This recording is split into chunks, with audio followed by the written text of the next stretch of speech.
కర్కాటకం వారికి motherly nature, emotions ఎక్కువగా ఉంటాయి. అయితే మీకు ఈ స్త్రీ మూలకంగా ధనము కలిసి రావాలి. కొంతమందికి ఉంటుంది. అంటే ఎలాగా నేను జాబ్ చేస్తున్నాను. నాతో పాటు మా జీవిత భాగస్వామి కూడా జాబ్ చేస్తే కొంత కలిసి వస్తుంది కదా! లేకపోతే ఆవిడకి ఏదో లాటరీ తగులుతే రకరకాలుంటాయి. మనిషి యొక్క ఆశ పలు రకాలుగా అన్నట్టుగా. అయితే కొంతమంది ఆశలో పడి పోగొట్టుకుంటారు కూడా. ఎవరి ద్వారానో కలిసి వస్తుందని వెళ్ళి ఉన్న ఆస్తి మొత్తం పోగొట్టుకుంటాడు. కోట్ల ఆస్తి అలాంటివి కూడా నేను చూశాను. అయితే ఇక్కడ కర్కాటకం వారికి అసలు ఒక రిలేషన్ ద్వారా, అంటే జీవిత భాగస్వామి అనుకోండి, లవర్ అనుకోండి, ఎఫ్ఐఆర్ అనుకోండి, తల్లిగారు అనుకోండి, అత్తగారు అనుకోండి, ఇలా రకరకాల మార్గాల్లో అసలు ఎప్పుడు ధనం కలిసి వస్తుంది, ఎప్పుడు పోతుంది అనే విషయాలు మనం చెప్పుకుందాం. ఈ యొక్క విషయం చెప్తుంది నేనప్పటికీ, చెప్పిస్తుంది సాక్షాత్ లలిత అమ్మవారిగా భావిస్తూ, ఆ లలితాంబిక అమ్మవారి యొక్క అనుగ్రహం మీకు పరిపూర్ణంగా కలగాలని మనస్ఫూర్తిగా కోరుకుంటూ, ఇక్కడ మొట్టమొదటిగా మనం ధనాన్ని ఇచ్చే కారకుడు ఎవరు మీకు అనేది పట్టుకోవాలి. కర్కాటకం వారికి రవి. ఈ రవికి ఉండేటువంటి తత్వాల్లో 2 రకాలు ఉంటాయి. రవి అంటే డిగ్నిఫైడ్ గా డబ్బులు ఇస్తాడు, రవి కంబస్ట్ కూడా చేస్తాడు పక్కన ఉండే గ్రహాన్ని. 10 డిగ్రీల లోపల ఉంటాయి. కాబట్టి ఇది 2 వైపులు 10 ఉన్న కత్తి లాంటిది రవికి. కాబట్టి ఈయన కొంచెం క్లోజ్ కంజంక్షన్ ఉంటే అంతే ప్రమాదం.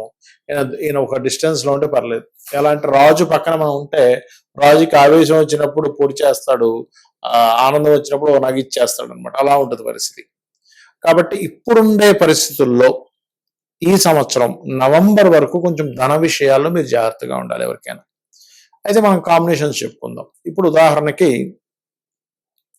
ఈ రవి గనక కుజుడితో కలిసి మంచి ప్లేస్ లో ఉంటే ఒక ఇష్టపడిన వ్యక్తి మూలంగా గవర్నమెంట్ పనులు అవుతూ ఉంటాయి. గుర్తుపెట్టి, గవర్నమెంట్ శాఖలో కొంతమంది ఐఏఎస్ ఐపీఎస్కి పరిచయాలు అవుతూ ఉంటారు.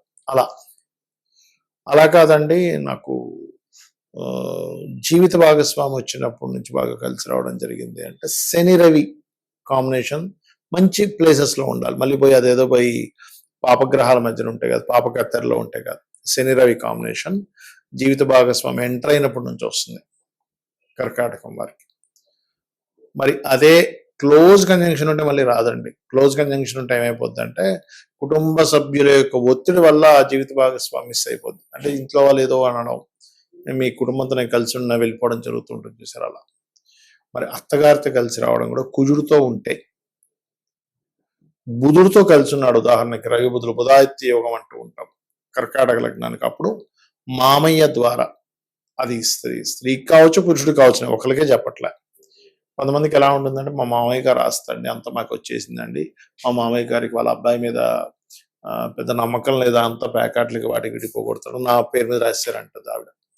అంటే ఏమిటి, మామయ్య ద్వారా ధనం వచ్చే యోగం స్త్రీకి కూడా ఉంటుంది. ఒక్కోసారి పెళ్లి చేసుకున్నాక భర్త యొక్క తండ్రి, ఒక్కొక్కసారి ఒక్కతే కూతురుంటే ఈ కర్కాటకం వారికి రవి బుధులు కనుక మంచి కలిసి ఉండి పాపగ్రహాల సంబంధం లేకపోతే ఆ మామయ్య ఏం చేస్తాడు, అమ్మ నువ్వు చూసుకునేది నా కూతురునే కదా, కాబట్టి ఆస్తి నీకే రాస్తున్నట్టు.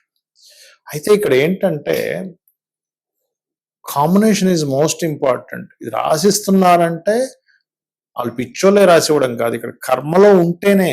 కర్మలో లేకపోతే ఈయన ఎంటర్ అయినప్పటి నుంచి మామయ్య ఆస్తి మొత్తం పోతుంది, పోయి ఏమి రాదు. అటు జాతచక్రంలో లేదు, అసలు మామయ్య ద్వారా ధనం యోగమే లేదు. అప్పుడు ఏమవుతుంది అంటే రాకపోగా మళ్ళీ మామయ్యకి హెల్ప్ చేయాల్సి వస్తుంది. అంటే మామయ్యకి ఈయన రుణపడి ఉన్నాడు, ఈయనకి మామయ్య రుణపడలేడు. కాకపోతే మనం ఇక్కడ అర్థం చేసుకోవాల్సింది ఏంటంటే ఏదైనా యోగమే. నువ్వు ఒకరికి ఖర్చు పెడుతున్నా నీ యొక్క కర్మను పోగొట్టుకుంటున్నావు, నీకు ఒకరి దగ్గర నుంచి వస్తున్నా నువ్వు దాన్ని పొందుతున్నావు. అందుకే జ్యోతిష్ శాస్త్రంలో ప్రతిదీ యోగం అంటారు. మరి మీకు ఫైనాన్షియల్గా బాగా గ్రోత్ రావాలి, రకరకాల మార్గాల్లో మీకు బాగా రావాలంటే గణపతిని, సూర్య భగవాను ఎక్కువ ఆరాధించండి. సుబ్రహ్మణ్యేశ్వర స్వామి యొక్క ఆరాధన ఎక్కువగా చెయ్యండి. సూర్య నమస్కారాలు ఎక్కువగా చేయండి. ఖచ్చితంగా మీకు ధనయోగం అనేటువంటిది కలుగుతుంది రకరకాల మార్గాల ద్వారా. కొంతమందికి ఎలా ఉంటుందంటే తల్లి ద్వారా వస్తుంది. తల్లి అన్ని చూసుకుంటుంది పాపం, వాళ్ళకి చిన్నప్పటి నుంచి అన్ని ఎవ్రీథింగ్. మదరే మెయిన్ బోన్ సపోర్ట్ గా ఉంటుంది. అలాంటప్పుడు ఏమిటంటే మీ లగ్నానికి 4వ అధిపతి ఎవరో చూసుకోవాలి. మీది ఏ లగ్నం అయినా, మేషం కావచ్చు, వృషభం కావచ్చు.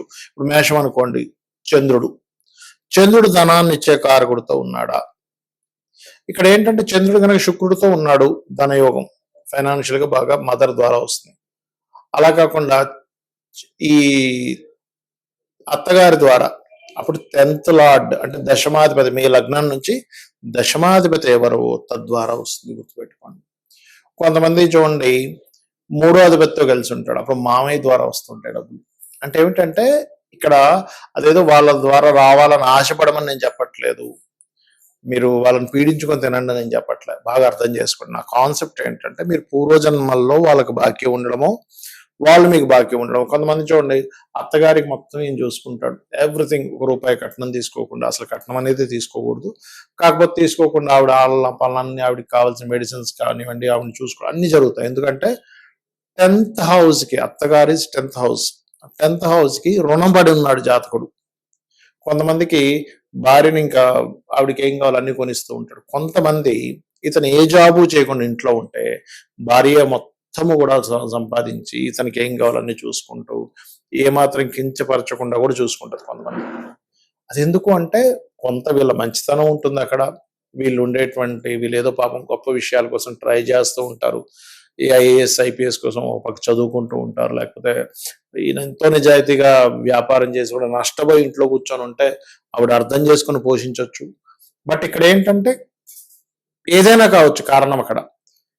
ఇక్కడ ఏంటంటే జీవిత భాగస్వామి ద్వారా మీకు బెనిఫిట్ ఉందా లేదా, సింపుల్ గా ఏం చెప్తుంది, 7th and 2nd కాంబినేషన్స్ పుష్కలంగా బ్రహ్మాండంగా ఉన్నాయి, మహాదశలు నడుస్తున్నాయి. ఇక్కడ ఏంటంటే మనకి ఆ మహాదశ నడుస్తుందా లేదా కూడా చాలా ముఖ్యమైనటువంటి అంశం. మహాదశ నడవలేదు మీకు వేస్ట్, అది ఎప్పుడో 70 ఏళ్ళకు వస్తుంది, ఏం చేసుకుంటాం 70 ఏళ్ళకి వస్తే, అప్పుడు ఏదో ఇంట్లో కూర్చొని ఉంటే ఎవడు పెడుతూ ఉంటాడు. అలా కాకుండా కొంతమందికి చూడండి భార్య లేదా భర్త ఆ యొక్క బిజినెస్ లో ఎంటర్ అయితే డబ్బులు వస్తాయి, అప్పుడు కూడా సప్తమం ధనయోగాన్ని ఇస్తుంటుంది. చాలా మంది ఏం చేస్తారు, పార్ట్నర్షిప్ అనగా వద్దనేస్తారు, వద్దడం కాదు, జాతక చక్రంలో ఏముందో చూడాలి, పార్ట్నర్షిప్ ద్వారానే కలిసి వచ్చే ఉంటాయి. నేను ఒక జాతకం చూసినప్పుడు అతనికి ఏంటంటే జాతకం చూస్తే అసలు ఏమీ అస్సలు అంటే అసలు బాగాలేదు, ఏంటి అసలు ఏంది బా ఉంటది, మీరు ఏదైనా కొంచెం మీరు సొంతంగా కాకుండా పార్ట్నర్షిప్ ఏమైనా చేయండి అంటే ఆయన ఒకటే మాట అన్నాడు, సార్ నేను పార్ట్నర్షిప్ చేసినప్పటి నుంచి నా లైఫ్ బాగుందండి అన్నాడు. ఎందుకంటే అతనికి పార్ట్నర్ ద్వారా ధనయోగం ఉంది.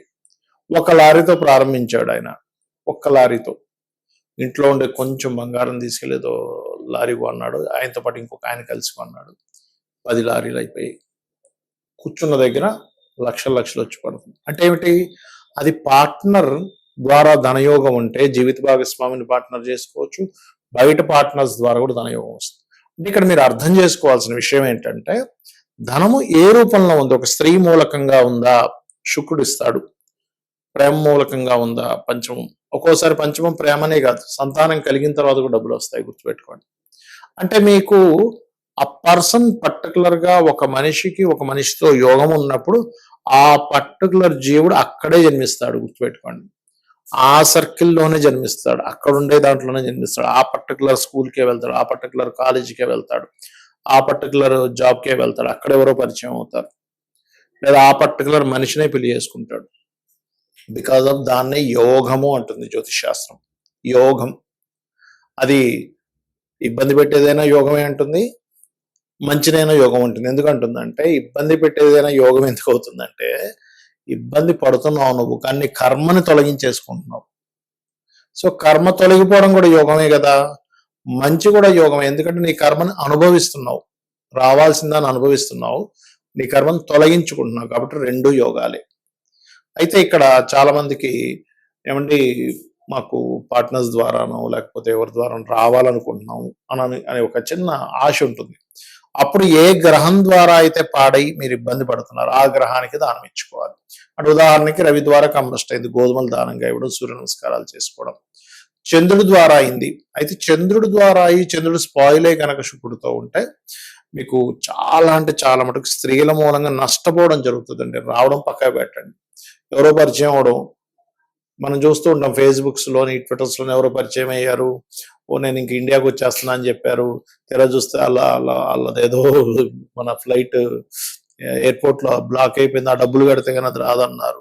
ఇలాంటివన్నీ మనం వింటూ ఉంటాం, వాడు డబ్బులు కడతాడు. లేకపోతే శుక్రుడి ద్వారా పాడైతే ఏమవుతుంది అంటే కొంతమంది వాహనం పెడతాడు, అసలు అది యాక్చువల్ ₹1,00,00,000, వాడు 30 లక్షలకి అమ్మేస్తున్నా అంటాడు. ఎందుకంటే నాకు సడన్ గా అర్జెంట్ ఉందండి, నేను ఎక్కువ నడపలేదు దాన్ని, నాది ఫలానా సోసోనగా నా డబ్బులు కట్టేస్తుంది. తీరా చూస్తే అంత ఫేక్ ఉంటుంది. ఫేక్ ద్వారా డబ్బులు పోతున్నాయంటే చాలా క్లియర్ గా మహాదశ గోచారం అంటే ధనస్థానాన్ని కేతు సంబంధం కలిగి ఉంటుంది. మహాదశ కూడా కేతు సంబంధాలు కలిగి నష్టపోయే కాంబినేషన్స్ లో ఉంటాయి. అలా రకరకాల మార్గాల్లో ఉంటాయి, గుర్తుపెట్టుకోండి. కాబట్టి మీరు ఒకటే గుర్తుపెట్టుకోవాలి, ఒక రిలేషన్లోకి వెళ్ళేటప్పుడు అది లవ్వా, లేకపోతే రకరకాల రిలేషన్సా, లేకపోతే జీవిత భాగస్వామా, వాళ్ళతో మీరు ఏదైనా మనీ రిలేటెడ్ సంబంధించిన లావాదేవీలు నడిపేటప్పుడు ఆ లావాదేవీ ద్వారా మీకు నష్టం ఉందా లాభం ఉందా, ఇది ముఖ్యంగా తెలుసుకోవాలి. శ్రీమాత్రే నమః.